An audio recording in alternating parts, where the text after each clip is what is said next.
முருகன் கிட்ட நீங்க ரொம்ப நாளா கேட்கணும்னு நினைக்கிறீங்க. அதனை கேட்டா நிறைவேற்றுவாரா என்று தெரியவில்லை. அப்படி என்றால் இந்த வீடியோவை முருகன் தான் உங்களை பார்க்க வச்சிருக்கிறார். ஆமாங்க, உங்களுக்கு வெளியில கூற முடியாத பிரச்சனை நிறைய இருக்கும். அந்த பிரச்சனை எல்லாவற்றையும் முருகனிடம் கூறி சரணடைந்து விடுவோம். உங்களின் எல்லா பிரச்சனையும் கூறுவதற்கு ஏற்ற நாளாக இருப்பது ஆடி பௌர்ணமி.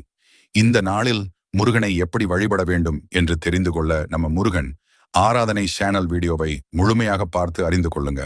ஆடி பௌர்ணமியானது ஆகஸ்ட் 8ஆம் தேதி மதியம் 2:12 மணிக்கு ஆரம்பித்து ஆகஸ்ட் 9ஆம் தேதி மதியம் 1:24 மணி வரை இருக்கிறது.